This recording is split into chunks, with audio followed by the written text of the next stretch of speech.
What's up, guys? This is Ian here, coach of your Ladner Lantern, bringing you guys the Week 6 chopping block for the NCL Season 2.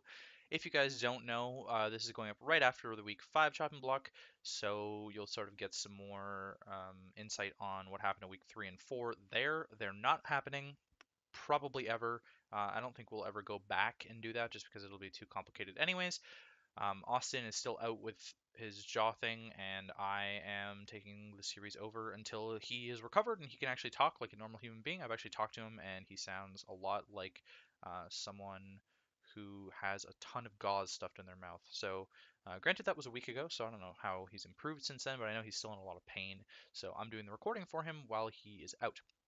Anyways, week 6 chopping block. If you guys don't know what chopping block is, we talk about some free agents that are still on the market that we were surprised haven't been drafted or picked up um, since the season's been going on. We are currently in the middle of week 6, so this is going up during week 6. This is the halfway point of the season.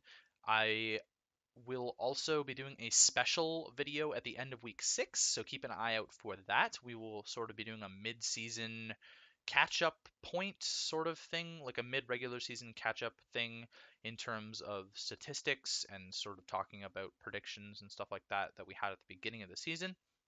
So let's get right into the chopping block though. Today we are covering Shaman and Snorlax, both tier 3s, both things that I thought should have been around. Shaman was actually drafted and then dropped before week 1, but I think Shaman's a really cool free agent that's still sitting there. So Shaman is a very versatile grass type. It hits on offensively on special and physical side just because it's a pixie. Really well. Base 100 stats is really good. It's got a unique move in Seed Flare, which is extremely strong. I believe it's a 40% chance to lower special defense. I think coming off of 120 base power grass type move, but it's only 85% accurate, so you're gonna miss every once in a while. It's not the most reliable move as we've seen watching the GBA in particular, in particular, uh, Gym Leader Geo, sorry, his Shaman has not been very consistent for him over the years. Those are the strengths of Shaman in my mind. It's also has access to a move called Healing Wish, which is an extremely powerful move in draft format. Latios, Shaman, and Mesprit are the mons that come to mind in terms of Healing Wish, and then Cresselia also gets a Lunar Dance, which is the same move essentially, where you kill yourself and you bring back another Pokemon to life essentially. So any weakened Pokemon on the rest of your team, it gets fully healed, and any status goes away as well. Shaman's ability Natural Cure also makes it a fantastic status absorber. Shaman and Blissey seem to be the two best status absorbers in terms of this because Roserade typically runs more technician sets than Natural Cure. But in terms of weaknesses, Shaman sort of struggles with the fact that Grass is a pretty bad offensive typing. As you sort of understood watching all of our draft breakdown series, almost everybody had 5 or more grass resists on their team out of 11 mons.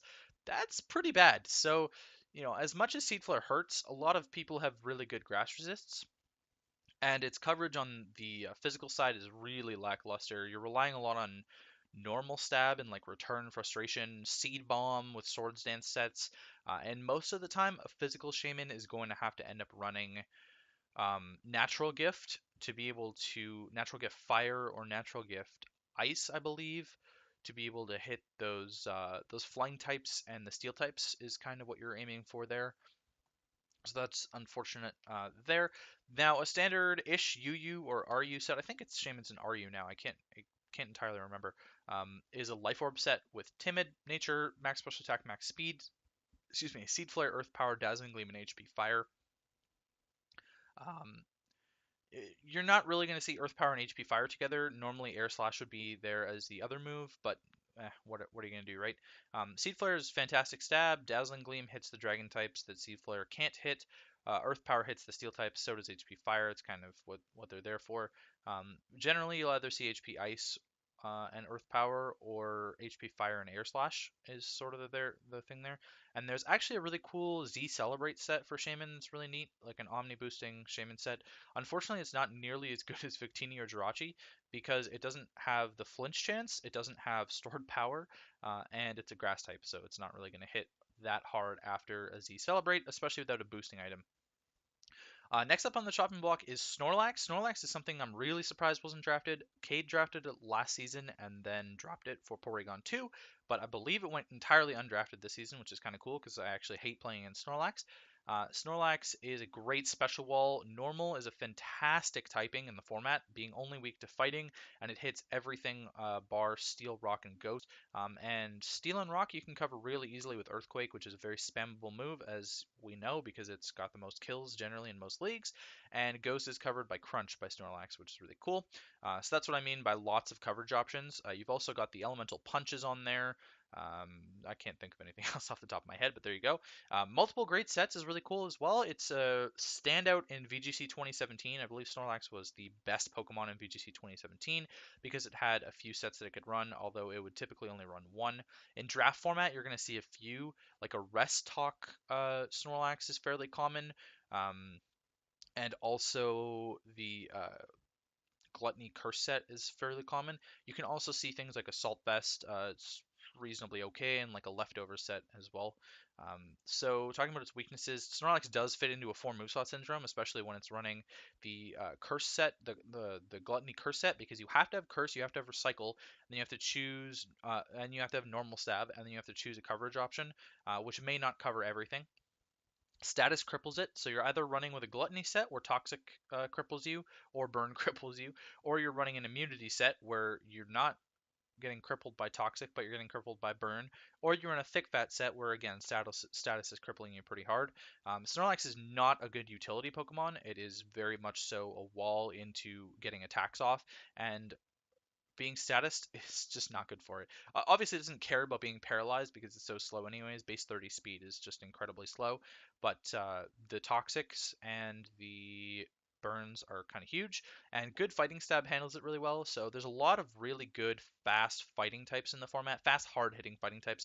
Things like Terrakion come to mind, things like Mega Lopunny, things like Hawlucha all come to mind, and they all kind of body Snorlax. So that sort of fits into the 4 moveslot syndrome as well, depending on the set you're running. If you have to run Protect to like block a high jump kick, then you're missing out on another move.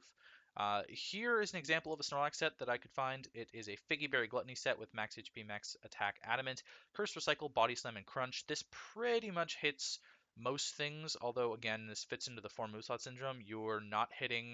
Um, you're not hitting the steel and rock types with this set, but you're hitting the ghost types that would wall body slam with the crunch, and body slam with enough boosts, a body slam can deal with steel and rock types, or crunch can deal with steel and rock types, but you do have to get up all the boosts.